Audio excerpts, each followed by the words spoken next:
從復活主日到聖靈降臨節之間嘅50日，傳統教會都稱佢為復活期，或者係復活50日慶期。喺呢段期間，唔單止係紀念主耶穌嘅復活，更係慶祝佢戰勝死亡，帶嚟新生命嘅時刻。讓我哋一齊去回顧當中所發生嘅一啲重要嘅事件，同埋主耶穌所講過嘅說話。首先，我哋睇睇復活主日發生咩事。聖經裏面記載到7日嘅第一日，即係現今嘅星期日，喺黎明嘅時分，一班婦女，包括抹大拉嘅瑪利亞、雅各嘅母親瑪利亞，佢哋帶住香料嚟到墳墓，發現原本封住墳墓嘅大石頭已經被滾開。佢哋正喺度為呢件事困惑嘅時候，忽然有2位天使出現，向佢哋宣告耶穌已經唔喺度，佢已經復活咗啦。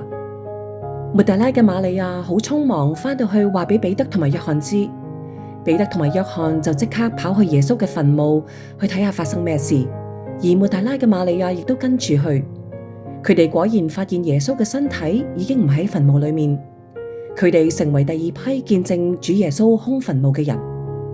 喺聖經裏面有多次記載主耶穌向唔同嘅人顯現嘅情景。喺約翰福音嘅20章裏面記載到耶穌向當時企喺墳墓外面喊嘅抹大拉瑪利亞顯現。隨後喺馬太福音嘅28章亦都記載到耶穌向其他嘅婦女顯現。按照聖經嘅推論，一般都相信彼得係比其他門徒更加早見到已經復活嘅主耶穌。而之後耶穌更喺以馬忤斯嘅路上同佢2個失望嘅門徒同行，向佢哋解釋聖經裏面關於彌賽亞嘅預言。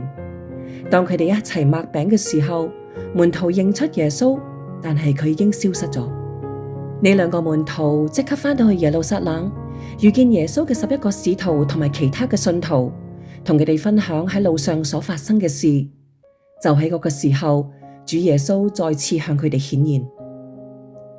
喺耶穌嘅門徒當中，有7位重操捕魚嘅生活。耶穌就喺加利利海邊向門徒第3次顯現，並且為佢哋預備早餐。喺嗰個早上，耶穌3次問彼得愛唔愛佢。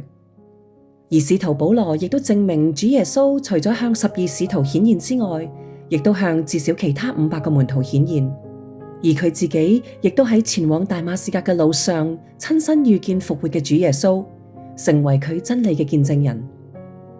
喺主耶穌升天之前，佢招聚門徒喺加利利山向佢哋頒布大使命，託付使徒同埋教會要去使萬民作主嘅門徒，直到地極作佢嘅見證。呢個成為教會存在嘅首要目的。唔少嘅學者認為加利利山就係現今嘅阿貝爾山。主耶穌復活之後嘅第41日，喺橄欖山上面，耶穌從門徒中間被接升天。之後有天使預告佢將要第2次再來。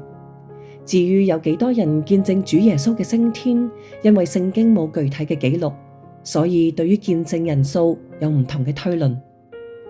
喺主耶穌復活之後第50日，聖靈就降臨喺門徒中間，正正實現咗主耶穌升天之前對門徒嘅承諾。